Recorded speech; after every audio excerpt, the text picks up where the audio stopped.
Hi, everybody. I'm David with Bolivar Live, and once again, we're here with Chandra.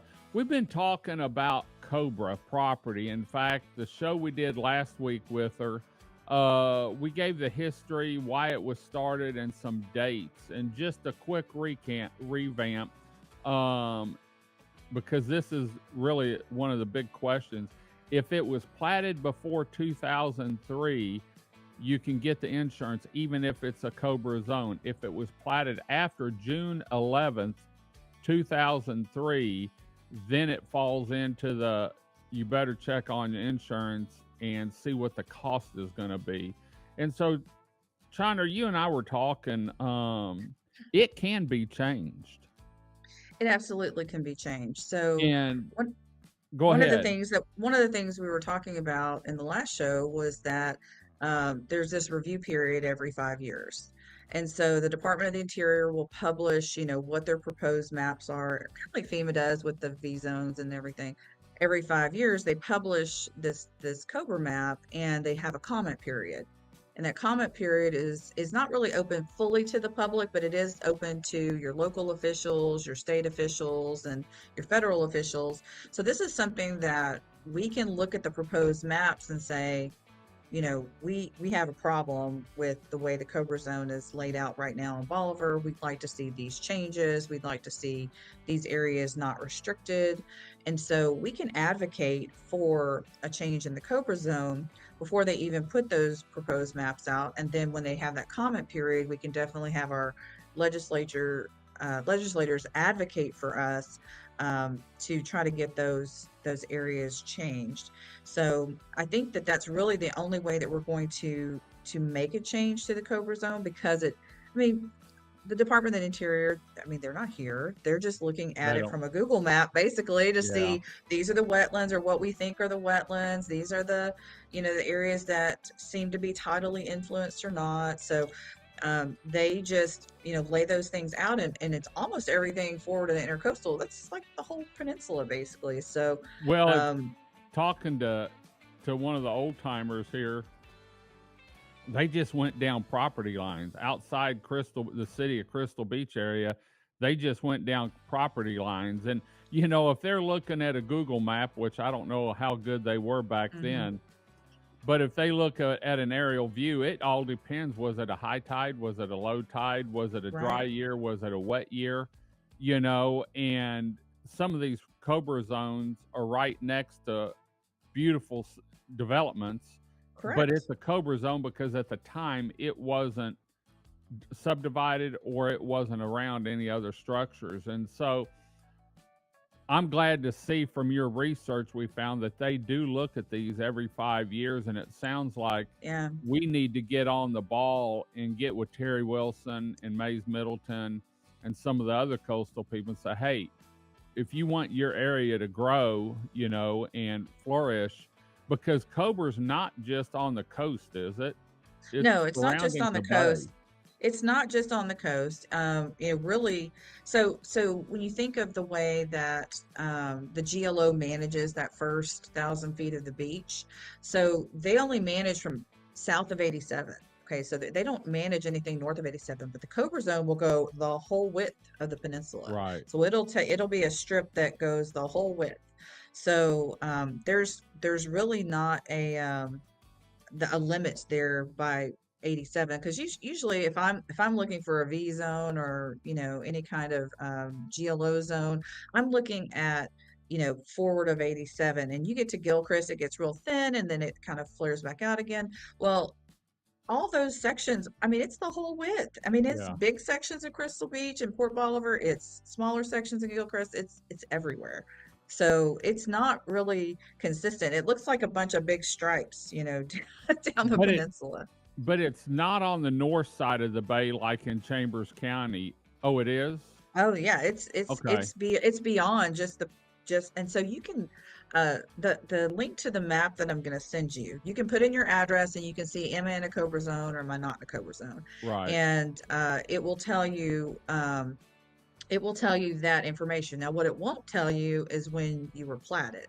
So you can go to the appraisal district, put in your address, and it'll tell you what subdivision you're in, and in parentheses behind it, it will have a year. And that year will tell you what year that subdivision was Was platted. platted. So you can tell right away, okay, I'm in, lot 5, block whatever of whatever subdivision, and it'll tell you that subdivision was platted in whatever year. So you can Okay. kind of tell whether or not you're eligible for TWIA insurance right away. The big problem that we're seeing is in the newer subdivisions, and we have several that are being developed right now. Uh, they're in the Cobra zone, and we're concerned that, everybody that finances a house is required to carry insurance. You can't self-insure. So because if they're carrying a mortgage, they're going to have to get some kind of flood and some kind of wind insurance and a Right. homeowner's policy. And if they can't go to a regular agent or even TWIA to make that happen, like who are they going to get insurance from? So I feel like that's going to be the biggest hurdle, because some of these insurance carriers, I mean, they're getting very hard. They're not wanting to write a lot of risk. And when you start talking about wind, that's strike one. You talk about Cobra, that's strike two. I mean, you're already having, these barriers to getting insurance. So we're really worried about, even though if they're going to let us develop these places, can we even build a house there? Can we, if we build a house there, can we get insurance? I mean, we don't Well, even know, because we can't find people that will consistently insure us. We can't say, oh, Lloyd's will always insure us, because and it Lloyd's depends has a on the cap. it depends on the time of year too. Right. They So, have a yearly cap, and they say, hey, we've already written all our Cobra policies for the year. We're not writing anymore. And you're like, whoa, this is like and that's June. what people I'm need going to into hurricane realize. season and I don't have insurance. I mean, this is a problem. So that's the problem, is you start hitting these limits for these private carriers, and they say, oh, well, we've written all of our policies for the year. We're not going to write anymore. We're not taking any more of that kind of a risk. And and you're going, well, my house just finished. It's June. We're going into hurricane season. Now I can't get insurance. What do I do? Oh, and I can't get my mortgage because I can't get insurance. So Well, and it leaves people in a pickle. And the other thing the, is, these private carriers can decide at any time they're not going to renew you. A right. lot of the big carriers right now, just in the coastal, regular part of the coastal counties, and the farther north part of the coastal counties, they're non-renewing a lot of people, and I think they they're need getting to more and more pass restrictive. I think they need to pass a law. If you want to write, you can't pick and choose where you want to write insurance in Texas. If you want to write insurance in Texas, you have to write it for everyone. That's Not right. pick and choose Yeah. on who you want to write for, because then you're segregating, you Right. know. And It's a really big problem. It's something that should have been addressed a long time ago. It would really help FLIA depopulation also, because we don't have anybody to hand these policies off to with TWIA. right, There's nobody that's going to take them, unless we require that the major carriers, the State Farm, the Travelers, the Allstate, the USAA, and all these other major carriers, if we don't require that they write the coast, I mean, they need to lose the auto. They need to lose the homeowners. They need to lose every personal property policy that they want to write. They need to lose all of it, because if they don't write the coast, they shouldn't get any of it. yeah, yeah. So, well, and you and I were talking earlier. I want to see if I can get Dan involved, because he's got an insight as to what's going on in the insurance part of it, better than I do, and probably a little bit better than you. But you stay in contact with them, because they can come and go, and when they open their books up at the first of the year, that's when you need to be there to get your policy, because they've got room to write policies. When you wait from towards the end of the year, or if we have a big storm in July, they may shut it off early because of some losses they had. And right now, a lot of the insurance companies, from my understandings, are replenishing, and so we may see some uh, leeway coming next year, and then more the following year if we don't have anything big. But just thank goodness we weren't Acapulco, uh, Right. here, get 165-mile-an-hour winds when it made Yeah. landfall, and it doubled, went from 80 to 165-mile-an-hour winds in 12 hours. Yeah. That's That's crazy. that's why, I mean, one of the things that we do in May is we talk to everybody about preparedness, being prepared, because you just don't You know, David. You you just can't don't know. prepare You for can't, well, 165 no, mile an hour winds. no, not really. But that's the thing. I mean, you can't just take it for granted that Right. I have plenty of time to prepare for this. No, it can change overnight. And you know what's crazy? The storms that happen usually at the beginning of the season are the ones that just pop up, and Yeah. they're usually not as intense because they don't have that time to really grow, but they can get intense. And we've had a lot of early season storms that have caused damage, and it's usually not quite as extensive. But the later season storm, mid-season to late season storms are the ones that sit out there, get bigger and And bigger and brew. bigger, and they just plummet us. Well, I So, can remember when Ike was coming into the Gulf, and at the time I was guiding fishing trips, and there was a kid that an intern that worked at the weather National Weather Service in mhm. Galveston County over there, um, that knew me. And what happened there? Something popped up.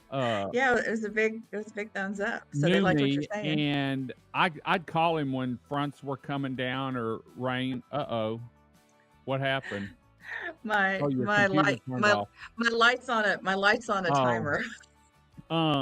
and he couldn't understand, and Ike was one of those. When I left out, we moved boats out. I moved at the time. I had a house in Katy and an RV down here, and I moved to Beaumont. And the Mhm. next morning, a friend of ours that worked at Texas City Refinery, his wife called and said, "David, George said you need to leave, head east, and don't stop because it's coming into Galveston," because it was coming in down Rockport Mhm. Corpus, And so I got up, and I can remember I was at 85 mile an hour with a 36-foot fifth wheel fixing to go over the bridge in Lake Right. Charles, Mhm. and it was 7 a.m., I think, and my mom called from Austin in a panic, and I said, "Mom, I'm doing 85 mile an hour. I'm fixing to hit the bridge. I'm trying to be doing 45 when I get to the top. I will call you when I get stopped." She said, "Where are you going?" I said, "Don't know." As far as away as I could get.